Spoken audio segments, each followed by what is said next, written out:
ಸಮಾಜದಲ್ಲಿ ಜಾತಿಯನ್ನು ತೊಡೆದುಹಾಕಬೇಕು, ಜಾತಿ ರಹಿತ ಸಮಾಜವನ್ನು ನಾವು ನಿರ್ಮಿಸಬೇಕು ಅಂತ ಹೇಳ್ತಾರೆ. ಕೊನೆಗೆ ಅದು ಒಪ್ಪಿಗೆ ಆಯಿತು.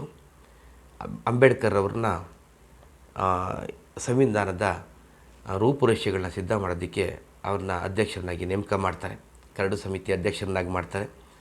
ಕೊನೆಗೆ ಬ್ರಿಟಿಷ್ ಸರ್ಕಾರಕ್ಕೆ ಮಾಹಿತಿಯನ್ನು ಕೊಡ್ತಾರೆ, ನಾವು ಈ ರೀತಿ ಸರ್ಕಾರ ರಚನೆ ಮಾಡಿಕೊಂಡು ನಮ್ಮ ದೇಶವನ್ನು ನಾವೇನ ಆಳ್ಕೋತೀವಿ, ತಾವೇನು ಇದ್ರ ಬಗ್ಗೆ ಚಿಂತೆ ಮಾಡಬೇಕಾಗಿಲ್ಲ, ನೀವು ಈ ದೇಶವನ್ನು ಬಿಟ್ಟು ಹೋಗಬೇಕಂತ.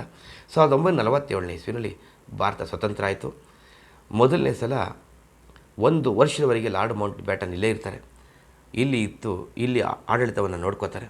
ಅದಾದಮೇಲೆ 48ನೇ ಇಸ್ವಿನಲ್ಲಿ ಈ ನಮ್ಮ ದೇಶದ ಪ್ರಮುಖ ನ್ಯಾಯವಾದಿಗಳು, ಆ ಕಾಲದ ಮಹಾನ್ ಬುದ್ಧಿವಂತರು ಅನ್ನಿಸ್ಕೊಂಡಂಥ ಸಿ ರಾಜಗೋಪಾಲಾಚಾರಿಯವರು ಭಾರತೀಯ ಸರ್ಕಾರದ ಮೊದಲ ಮತ್ತು ಕೊನೆಯ ವೈಸ್ರಾಯ್ ಆಗಿರ್ತಾರೆ.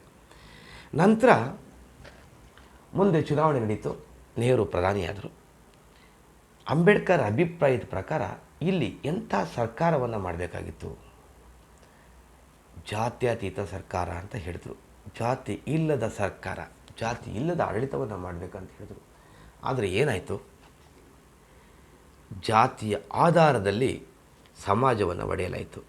ಯಾವ ಬ್ರಿಟಿಷ್ ಸರ್ಕಾರ ಧರ್ಮದ ಹೆಸರಿನಲ್ಲಿ ಈ ದೇಶವನ್ನು ಒಡೆದಾಕಿತ್ತು, ಧರ್ಮದ ಈ ದೇಶದ ಹೆಸರಲ್ಲಿ ಈ ದೇಶವನ್ನು 2 ಇಬ್ಬಾಗ ಮಾಡಿ ಹಿಂದೂಗಳಿಗೆ ಬೇರೆ ದೇಶ, ಮುಸ್ಲಿಮರಿಗೆ ಬೇರೆ ದೇಶ ಮಾಡಿತ್ತು, ಇಲ್ಲಿ ಬಂದಂಥ ಆಡಳಿತ ಆಗಿನ ಸರ್ಕಾರ ಹಿಂದೂಗಳ ನಡುವೆ ಜಾತಿ ತಾರತಮ್ಯವನ್ನು ಹುಟ್ಟಾಕ್ತು.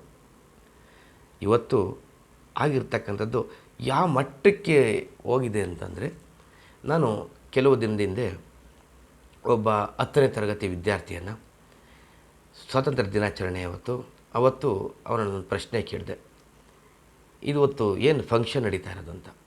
ಸ್ವಾತಂತ್ರ್ಯ ದಿನಾಚರಣೆ ಅಂತ ಹೇಳ್ದ. ಹಂಗಂದ್ರೇನು, ನಮಗೆ ಸ್ವಾತಂತ್ರ್ಯ ಬಂದ ದಿನ, ನಮಗೆ ಸ್ವಾತಂತ್ರ್ಯ ಯಾರು ತರಿಸಿದ್ದು? ಅವನು ಹೇಳ್ತಾ ಹೋದ, ಗಾಂಧೀಜಿ, ನೆಹರು, ಅಂಬೇಡ್ಕರ್, ಸಂಗೊಳ್ಳಿ ರಾಯಣ್ಣ, ಹಡಪದಪ್ಪಣ್ಣ, ಮಡಿವಾಳ ಮಾಚಯ್ಯ, ಸರ್ವಜ್ಞ ಅಂತ ಏನೇನೋ ಹೇಳ್ತಾ ಹೋದ. ಇದನ್ನೆಲ್ಲ ನಿನ್ಗೆ ಯಾರು ಹೇಳ್ಕೊಟ್ಟಿದ್ದು ಅಂದರೆ, ನಮ್ಮ ಸ್ಕೂಲಲ್ಲಿ ಆ ಫೋಟೋಗಳನ್ನ ಹಾಕವ್ರೆ ಅಂತ. ಅಂದರೆ ಯಾವ ಮಟ್ಟಕ್ಕೆ ಬಂತು. ಇವತ್ತು ಈ ದೇಶದ ಭವ್ಯ ಪ್ರಜೆಗಳಿಗೆ, ಭಾವಿ ಪ್ರಜೆಗಳಿಗೆ ಸತ್ಯವಾದ ವಿಚಾರವೇ ಗೊತ್ತಿಲ್ಲ. ಆತ್ಮೀಯರೇ, ಇನ್ನು ಮುಂದೆ ಆದರೂ ಇವತ್ತು ನೀವು ನೋಡ್ತಾ ಇದ್ದೀರಿ, ಎಲ್ಲೋ ಕಾಶ್ಮೀರದಲ್ಲಿ ನಡೀತಕ್ಕಂಥ ಉಗ್ರಗಾಮಿಗಳು, ಭಯೋತ್ಪಾದನೆ ನಮ್ಮಲ್ಲಿ ಆಗೋದಿಲ್ಲ ಅಂತಕ್ಕಂಥ ಅಭಿಪ್ರಾಯ ಕೆಲವ್ರದ್ದು. ಅದಕ್ಕೆ ಹಿಂದೆ ಆಗಲಿಲ್ವಾ? ಮಂಗಳೂರಲ್ಲಿ ಬಾಂಬ್ ಸಿಡಿಲಿಲ್ವಾ?